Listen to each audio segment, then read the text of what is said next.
দর্শক আমন্ত্রণ যমুনার বিশেষ আয়োজন ডক্টর সলভ করে অনুষ্ঠানে আপনাদের স্বাস্থ্য বিষয়ক নানা প্রশ্ন আর সেসবের তাৎক্ষণিক সমাধান নিয়ে আমাদের এই আয়োজনে থাকছেন দেশ বরেণ্য আর আধুনিক চিকিৎসা বিজ্ঞানের দক্ষ চিকিৎসকরা। আজ আমাদের সাথে অতিথি হিসেবে আছেন ডাক্তার রোকনুজ্জামান ভূঁইয়া, সহযোগী অধ্যাপক, গ্যাস্ট্রোএন্টারোলজি বিভাগ, মুগদা মেডিকেল কলেজ হাসপাতাল। আজকে আমাদের আলোচনার বিষয় ফুড পয়জনিং হলে করণীয়, এবং পুরো অনুষ্ঠান জুড়ে সাথে আছে আমি ডাক্তার আবু সাইদ শিমুল। দর্শক, ফুড পয়জনিং কিন্তু এখন দিন দিন বেড়ে যাচ্ছে। আমাদের খাদ্যাভ্যাস কিংবা আমাদের বিভিন্ন কাজে আসলে বাইরে যেতে হচ্ছে, সেজন্য আমরা বাইরে খাচ্ছি, কখনো বেড়াতে গিয়ে বা কখনো অকেশনে বাইরে খাচ্ছি। বিভিন্ন কারণে ফুড পয়জনিং হতে পারে। আসলে বাংলাদেশের মতো একটু দেশে যেখানে গরম আবহাওয়া, সেখানে কিন্তু এটা বেশি হয়। আসলে কি কি কারণে ফুড পয়জনিং হয়, এর কারণ কি, প্রতিকার কি, চিকিৎসা কি, সব বিষয় নিয়ে আলাপ করার জন্য আমাদের সাথে অতিথি হিসেবে আছেন ডাক্তার রোকনুজ্জামান ভূঁইয়া। আপনাকে স্বাগত আমাদের অনুষ্ঠানে। ধন্যবাদ আপনাকে। যে আসলে প্রথমেই আসলে জানতে চাইছে যে ফুড পয়জনিংটা তো মোটামুটি সকলেই জানে, আসলে ফুড পয়জনিং কেন হয় বা বিষয়টা কি? আসলে ফুড পয়জনিং টার্মটা হচ্ছে একটা স্বব্যাখ্যায়িত জিনিস, অর্থাৎ খাদ্যবাহিত ভাবে কোনো পয়জনিং যদি শরীরে হয় তাহলে এটা ফুড পয়জনিং বলে। এখন এই খাদ্য এবং পানীয়ের মধ্যে কি থাকতে পারে যেটা বিষক্রিয়া করে, সেটা হচ্ছে কেমিক্যাল হতে পারে, ডাইরেক্ট কোনো কেমিক্যাল, অথবা কোনো জীবাণু অথবা জীবাণুর নিঃসৃত টক্সিন থাকতে পারে। সেই জীবাণুগুলো হচ্ছে যেমন ভাইরাস, ব্যাকটেরিয়া, ছত্রাক, অথবা কোনো প্রোটোজোয়া বা প্যারাসাইট যেটাকে বলে পরজীবী। তো আমাদের এই খাদ্য এবং পানির মধ্যে যদি এগুলো কোনো ক্রমে মিশ্রিত থাকে এবং সেটা যদি আমরা গ্রহণ করি, অর্থাৎ খাবার হিসেবে গ্রহণ করি, তখন যে শরীরের মধ্যে কতগুলো লক্ষণ অথবা রোগ তৈরি হয়, সেগুলোকে সমষ্টিকভাবে আমরা ফুড পয়জনিং বলে থাকি। এবং এটা খুবই একটা কমন একটা রোগ, মোটামুটি বলতে পারেন। শব্দটা ইংরেজি হলো, মোটামুটি সকলেই জানেন। একটু যদি বলতেন যে আপনি লক্ষণের কথা বললেন, আসলে দেখা যাচ্ছে অনেকে তো ডায়রিয়া হয়, দেখা যাচ্ছে ডায়রিয়া হতে পারে, বিভিন্ন ধরনের ডায়রিয়া রয়েছে, কিন্তু ডায়রিয়া তো এই ধরনের দেখা যাচ্ছে যে বমি হয়, পায়খানা হয়, কিন্তু ফুড পয়জনিং আসলে লক্ষণগুলো কি কি? আচ্ছা, ফুড পয়জনিং এর প্রথম এবং প্রধান যে লক্ষণ সেটা হচ্ছে ডায়রিয়া, কিন্তু তার সাথে কিন্তু এই পাতলা পায়খানার সাথে বা ঘন ঘন পায়খানার সাথে অন্যান্য লক্ষণগুলো থাকতে পারে। যেমন বমি হতে পারে বা বমি বমি ভাব থাকতে পারে, পেটে একটু ব্যথা থাকতে পারে, কামড়ানো বা মোচড়ানো ধরনের ব্যথা, একটু জ্বর জ্বর লাগতে পারে অথবা জ্বর আসতে পারে, যেটা আমরা টেম্পারেচার রেকর্ড করতে পারি, সেটা 100 বা 100-র উপরে থাকতে পারে। সেই সাথে যদি খুব বেশি বমি অথবা পাতলা পায়খানা হয় বারবার, তাহলে কিন্তু পানি স্বল্পতা দেখা দিতে পারে এবং লবণের ভারসাম্য হতে পারে। সেই ক্ষেত্রে তার শরীরের মধ্যে মাংসপেশিতে একটু খিঁচুনি বা টান থাকতে পারে। অনেক সময় যদি খুব মারাত্মক পানি স্বল্পতা দেখা দেয়, তখন কিন্তু চোখে ঝাপসা দেখা দিতে পারে, অথবা তিনি অজ্ঞান হয়ে যেতে পারেন, অথবা কোনো কিছুতে মনোযোগ থাকতে নাও পারে এবং খিঁচুনিও হতে পারে, এরকমটা হয়ে থাকে আর কি। আচ্ছা, এটা ধরেন সাধারণত ডায়রিয়াতে যদি আমরা পানি শূন্যতা হয়, ডিহাইড্রেশন হয়, তাহলে তো এই টাইপের লক্ষণগুলো হয়, কিন্তু এই সময় কি তীব্রতাগুলো একটু বেশি থাকে, ব্যথার পরিমাণ অনেক বেশি হয়। আরেকটা জিনিস হচ্ছে যে ভাইরাস, ব্যাকটেরিয়া বা প্রোটোজোয়া যাই দিয়ে হোক, এবং এই যে টক্সিনগুলো রিলিজ হয়, টক্সিনের বিষাক্ত পদার্থ আর কি। তো এই টক্সিন কিন্তু শুধু পরিপাকতন্ত্র বা স্টোমাক বা অন্ত্রের যে লক্ষণ হবে তাও কিন্তু নয়, এর বাইরেও হতে পারে। যেমন এই টক্সিন যদি কোনো নার্ভকে ইনভলভ করে, তখন কিন্তু তার প্যারালাইসিসও হতে পারে এবং খিঁচুনি হতে পারে, যেটা আমি বলছিলাম। খুব রেয়ার, কিন্তু এগুলো হতে পারে। এমনকি আপনার হার্টের যদি টক্সিন যায়, তাহলে কার্ডাইটিস হতে পারে। অনেক সময় কিন্তু রেনাল ফেলিওর, অর্থাৎ কিডনি অকার্যকর হয়ে যেতে পারে, যেটা বিশেষ করে একটা ব্যাকটেরিয়া আছে যেমন এন্টারোহিমোলজিক ইস্কেরিসিয়া বলে, সেখান থেকে কিন্তু আপনার রেনাল ফেলিওর, অর্থাৎ কিডনি অকার্যকর হয়ে যেতে পারে। আর একটা জিনিস হচ্ছে যে কখনো কখনো দেখা যায় যে একটা ডায়রিয়ার ইতিহাস আছে বা ফুড পয়জনিং ইতিহাস আছে, কয়েক সপ্তাহ পরে তার বিভিন্ন জয়েন্টে ব্যথা থাকতে পারে, একটা রিয়েক্টিভ আর্থ্রাইটিস হয়। এই ধরনের দূরবর্তী কিছু জটিলতা এবং লক্ষণ কিন্তু থাকতে পারে। আচ্ছা, এই যে কোনো বিশেষ ঋতু রয়েছে কিনা এই সময় বেশি হয়, বা কোনো বিশেষ ব্যক্তি বা গোষ্ঠী রয়েছে এদের বেশি হয়, এমন কি কিছু রয়েছে কিনা? আচ্ছা, ঋতুর বলতে সাধারণত বর্ষাকালে বেশি হয়, কারণ পানি এবং এই আমাদের যে সুয়ারেজ লাইন এবং যে পানির যে লাইন অনেক সময় একসাথে হয়ে যায়, লিকেজ করে একটা জিনিস। আর এখন যে শীতকালে আমাদের আসলে বেড়ানোর প্রবণতা, এবং আপনি প্রথম দিকে বলছিলেন যে আমাদের বিভিন্ন উৎসব হয়ে থাকে, বনভোজন হয় বা গেট টুগেদার হয়, বিয়ে অনুষ্ঠান হয়, অনেক ধর্মীয় অনুষ্ঠান হয় যেখানে অনেক লোক খাওয়া দাওয়া করে একসাথে। তখন এই খাবারের যে আপনার ধোয়া, তারপরে আপনার রান্না করা এবং পরিবেশন করা, সেই ক্ষেত্রে যদি যথাযথ স্বাস্থ্যসম্মত পদ্ধতি গ্রহণ না করা হয় তখন কিন্তু এরকম হতে পারে। আরেকটা জিনিস হচ্ছে যে যেখানে কমন সোর্স থেকে অনেকে খেয়েছেন, কথার কথা ধরেন একটা হোস্টেলে রান্না হয়েছে, অথবা স্কুলের যেটা মিড ডে টিফিন যেটা, সেইখানে যদি এরকম দূষিত হয় কোনো কারণে, অথবা ধরেন জেলখানায়, অথবা কোনো একটা অনুষ্ঠানে অনেক লোক জমায়েত হয়েছিল এবং খেয়েছিল, তাদের ক্ষেত্রে কিন্তু ফুড পয়জনিং হওয়ার সম্ভাবনা বেশি থাকে। এবং দেখা যায় যে অনেক সময় আপনার পেপারে বা টেলিভিশনে খবর আসে যে অমুক জায়গায় একটা অনুষ্ঠানের পরে এতজন লোক আক্রান্ত হয়ে গেছে, সেটা হয়ে থাকে। আর একটা জিনিস হচ্ছে যে কারা ঝুঁকির মধ্যে আছে। ঝুঁকির বলতে সাধারণত শিশুদের ঝুঁকি বেশি, যেমন 5 বছরের কম বয়সের, আবার যদি বৃদ্ধ হয়ে থাকে 65 বছরের ঊর্ধ্বে হয়ে থাকে, আবার গর্ভবতী মহিলা, তাদের বেশি ঝুঁকি থাকে। আর যদি ওই আক্রান্ত লোক যদি আগে থেকে কোনো মানে ইমিউনোকম্প্রেশন অর্থাৎ রোগ প্রতিরোধ ক্ষমতা তাদের কম, যেমন মানে আনকন্ট্রোল ডায়াবেটিস, অনিয়ন্ত্রিত ডায়াবেটিস থাকলো, অথবা ওনার আগে থেকে কিডনি ফেলিউর ছিল, অথবা লিভারের ডিজিজ ছিল, তাদের কিন্তু বেশি জটিলতা দেখা যাচ্ছে। এই যে আমরা বলছি যে বিভিন্ন লক্ষণের কথা বলেন, কিন্তু আপনাদের কাছে যখন আসেন রোগীরা, তখন আপনারা কিভাবে শনাক্ত করেন এই বিষয় নিয়ে আমরা আলাপ করছিলাম। অনেক কিছু উনি বলছিলেন যে লক্ষণ, প্রতিকার কি হয়, কাদের বেশি হয়, কোন ঋতুতে বেশি হয়। আমরা একটু ওনাদের কাছ থেকে আসলে জেনে নিতে চাই যে এই যে বলছিলাম যে ফুড পয়জনিং এর বিষয়টা, সেটা তো আপনাদের কাছে যখন আসে বিশেষজ্ঞ চিকিৎসক, আপনারা কিভাবে শনাক্ত করেন বা কী কী লক্ষণ দেখেন, কি কি পরীক্ষা নিরীক্ষা করেন? প্রথমে আমরা একটা হিস্ট্রি নিই যে উনি কি খেয়েছিলেন বা কি গ্রহণ করেছিলেন। যদি এরকম কোনো পজিটিভ হিস্ট্রি থাকে, অথবা যদি বলা হয় যে একাধিক লোক একই খাবার খেয়েছেন এবং সবার প্রায় সেম উপসর্গ দেখা দিয়েছে, তখন আমরা প্রথমে সাসপেক্ট করে নিই যে ফুড পয়জনিং হয়ে থাকতে পারে। তখন ওই নির্দিষ্ট ব্যক্তিকে আমরা শারীরিকভাবে পরীক্ষা করি যে তার বিশেষ লক্ষণীয় জিনিস হচ্ছে যে তার পানি স্বল্পতা কেমন, যদি ডিহাইড্রেশন থাকে, এবং সেটা কোন পর্যায়ের ডিহাইড্রেশন, এটা কি অল্প ডিহাইড্রেশন, মৃদু, মাঝারি, নাকি সিভিয়ার ডিহাইড্রেশন বা মারাত্মক রকমের পানি স্বল্পতা, সেটা আমরা চোখ দেখে, জিহ্বা দেখে, আপনার চামড়াটা একটু টেনে আবার ছেড়ে দিয়ে এভাবে আমরা ক্লাসিফাই করি।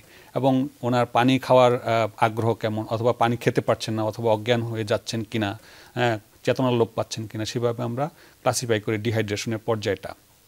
এটা একটা জিনিস। আর হচ্ছে যে আমরা যদি মনে করি যে ওনার লবণের মারাত্মক ভারসাম্যতা থাকতে পারে, তখন আমরা একটা ইলেকট্রোলাইট টেস্ট করে থাকি।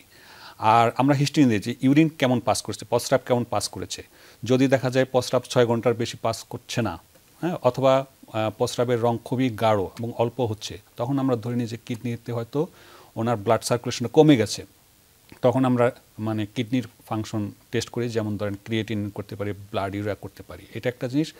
আর কি দিয়ে হয়েছে এটা যদি আমরা আইডেন্টিফাই করতে চাই, তাহলে যে খাদ্যটা উনি গ্রহণ করেছেন সেই খাদ্যটা আমরা আবার বলবো যে আপনি নিয়ে আসেন, সেটাকে আমরা কেমিক্যাল টেস্ট করতে পারি যে ওখানে কি টক্সিন ছিল, অথবা আমরা ওই খাদ্য থেকে আমরা ব্যাকটেরিয়া গ্রো করাইতে পারি কালচার করে, কিংবা ওই রোগীর মানে যেটা বমি করেছেন সেই স্যাম্পল, অথবা পায়খানার যে মলের যে স্যাম্পল, সেটা নিয়ে আমরা কিন্তু মাইক্রোস্কোপি করতে পারি, কালচার করতে পারি। তাহলে কিন্তু মানে দায়ী ব্যাকটেরিয়া বা জীবাণুকে আমরা শনাক্ত করতে পারি।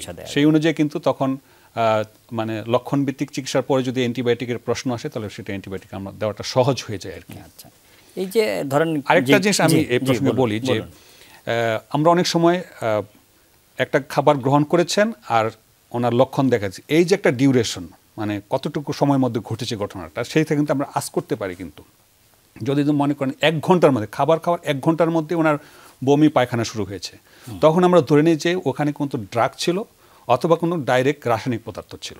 1 2 নম্বর হচ্ছে যদি একটা 1 থেকে 4 ঘন্টার মধ্যে হয়ে থাকে, তাহলে ব্যাকটেরিয়া বা ভাইরাসের নিঃসৃত কোনো টক্সিন আগে থেকে খাবারের মধ্যে ছিল, তখন এটা তাড়াতাড়ি 4 ঘন্টার মধ্যে লক্ষণটা আসে। আর যদি এর পরে আসে বা কয়েকদিন লেগে যায়, তাহলে আমরা ধরে নেব যে ওখানে কোনো ব্যাকটেরিয়া ছিল সেটা ওখানে আমার শরীরে শরীরে যাওয়ার পরে ঢোকে, গ্রো করেছে, গ্রো করার পরে এটা প্যাথোলজি করেছে। তো গ্রো করার পরে ভেতরে এসে এটা টক্সিন toxin রিলিজ release করেছে। করেছে, জি। আচ্ছা, খুব সুন্দর আসলে ব্যাখ্যা দিচ্ছিলেন। ধরেন যে কারো তো আসলে এটা হয়ে যেতে পারে, আমাদের যারা দর্শক দেখছেন তাদের যে কারো হয়ে যেতে পারে, তখন ঘরোয়াভাবে আসলে কি করণীয়? এটা তো চিকিৎসকের কাছে যাবেন, কিন্তু তার আগে ঘরোয়াভাবে আসলে কি করা যায়? ফুড পয়জনিংয়ের চিকিৎসার জন্য খুব বেশি হাসপাতালে ভর্তি হতে হয় না, বা বিশেষজ্ঞ চিকিৎসকের দরকার হয় না। প্রথম চিকিৎসা হচ্ছে যে হোম ম্যানেজমেন্ট করবে, বাড়িতে থাকবেন, বিশ্রামে থাকবেন এবং পর্যাপ্ত পরিমাণে পানি গ্রহণ করবেন, পানীয় গ্রহণ করবেন, খাবার স্যালাইন গ্রহণ করতে পারেন। আর হচ্ছে পারিবারিক যে স্বাভাবিক খাবারগুলো আছে সেটা গ্রহণ করবেন, বেশি ভাত খাবেন, মাছ খেতে পারেন, মুরগি খেতে পারেন, হ্যাঁ। কিন্তু মানে ডেইরি প্রোডাক্টস, যেমন ধরেন দুধ বা দুধের তৈরি কোনো খাবার, অথবা খুব মানে ফাস্টফুড বা অথবা চা কফি, এগুলো কম গ্রহণ করবেন। আর যদি দেখা যায় যে আবার বিভিন্ন ধরনের পানীয় রয়েছে, কোমল পানীয় যেগুলো, হ্যাঁ, এগুলো খাবেন না, বেভারেজ খাবেন না। এটা হচ্ছে পারিবারিক চিকিৎসা। এবং যেটা আমি প্রথমে বলছিলাম যে ওনার ডিহাইড্রেশনটা, অর্থাৎ পানি স্বল্পতা কোন পর্যায়ে, সেটা লক্ষ্য রাখতে হবে। হ্যাঁ, রুগীকে ওনার প্রস্রাব পাস করতেছে কিনা এটা দেখতে হবে, এবং উনি যে মানে পানি খেতে পারছেন কিনা মানে পরিবার অন্য লোকজন দেখবেন, অথবা ওনার কথাবার্তার মধ্যে কোনো অসংলগ্নতা আছে আমাদের কিনা। একটু দর্শকদের ব্যাখ্যা করে যে বারবার পানি খেতে চাওয়া, সেটাও কিন্তু আসলে আমরা বলবো যে খুব খারাপ লক্ষণ না। একেবারে এতই দুর্বল হয়ে গেলে যে উনি পানি খেতে পারছেন না, সেটা বরঞ্চ বেশি খারাপ। যে পানি খেতে পারছেন না, অথবা মুখে দিলে গড়িয়ে পড়ে যাচ্ছে। আমাদের অনেক সময় যারা আসেন তারা মনে করেন উদ্বেগ উৎকণ্ঠার মধ্যে থাকেন যে বারবার পানি খেতে চাচ্ছে কিনা। এটা আমরা বলি একদম প্রাথমিক অবস্থায় ওই সময় যদি আমরা স্যালাইনটা দিয়ে দিতে পারি তাহলে ওনার জন্য খুবই ভালো হয়। খুব সুন্দরভাবে বলছিলেন। আর এই যে অনেক সময় দেখা যায় যে কতটুকু পানি খাবে, কতটুকু স্যালাইন খাবে, এমন কিছু রয়েছে কিনা? আসলে পানি উনি মানে যতটুকু পারে খাবে, এবং বলা হয়ে থাকে যতবার উনি মানে বাথরুমে করবেন, এসে উনি কমপক্ষে 1 গ্লাস পরিমাণ খাবার স্যালাইন পান করবেন, আর স্বাভাবিক খাবারগুলো চলতে থাকবে। আর যদি কোনো কখন ডাক্তারের কাছে যাবেন অথবা অন্য ওষুধের প্রয়োজন হতে পারে, এটা খুবই আসলে গুরুত্বপূর্ণ একটা বিষয়। কারণ কি লক্ষণ, উনি তো ঘরোয়া চিকিৎসা নেবেন, কিন্তু কোন সময় ডাক্তারের কাছে যাবেন, অনেক সময় দেরি হয়ে গেলে অনেক ধরনের জটিলতা সৃষ্টি হয়। কখন ডাক্তারের কাছে যাবেন, এই বিষয়গুলি নিয়ে আমরা আলাপ করবো একটি বিরতির পর। আমরা খুব সুন্দরভাবে আপনি বলছিলেন যে একটা ঘরোয়াভাবে তো চিকিৎসা নেবেনই, কিন্তু কোন সময় আসলে হাসপাতালে বা ডাক্তারের কাছে যেতে হবে সেটা খুবই গুরুত্বপূর্ণ। কোন কোন লক্ষণ দেখলে একজন মানুষ মনে করবে না ঘরোয়া চিকিৎসা এখন বোধহয় আর হবে না, আমাকে একজন চিকিৎসকের শরণাপন্ন হতে, ওগুলি যদি বলতেন। যদি রোগীর জ্বর 101-এর বেশি থাকে, যদি রোগীর পেটে তীব্র ব্যথা থাকে, যদি রোগী বমির পর বমি করছে, এবং রোগীর যদি প্রস্রাব ঠিকমতো পাস হচ্ছে না অথবা একেবারেই হচ্ছে না, এবং যদি রোগীর খিঁচুনি হয়, যদি চেতনা লোপ পায়, অথবা রোগী যদি খুব বিশেষ চাহিদা সম্পন্ন হয়, যেমন ধরেন প্রতিবন্ধী, অথবা একেবারেই নবজাতক, অথবা বৃদ্ধ বয়স, ওনাদেরকে তাহলে কাল বিলম্ব না করে হাসপাতালের কাছে যেতে হবে, অথবা ডাক্তারের কাছে, বিশেষজ্ঞ ডাক্তারের কাছে না পেলেও একজন রেজিস্টার্ড চিকিৎসকের কাছে যেতে হবে।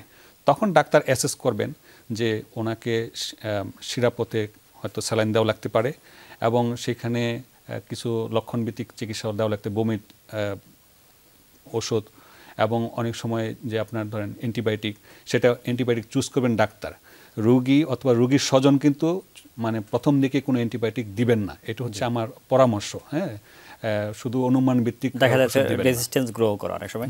একটু যদি যেটাই আসলে প্রসঙ্গতে উঠালেন, অনেকে দেখা যাচ্ছে যে কোনো দোকান থেকে অ্যান্টিবায়োটিক খেয়ে 1 দিন বা 2 দিন পরেই বন্ধ করে দেয়, এটা আসলে কতটুকু যৌক্তিক? এটা অযৌক্তিক তো বটেই, বরং এটা ওই ব্যক্তির জন্য বিপদ ভবিষ্যতের, আর হচ্ছে দেশের জন্য বিপদ।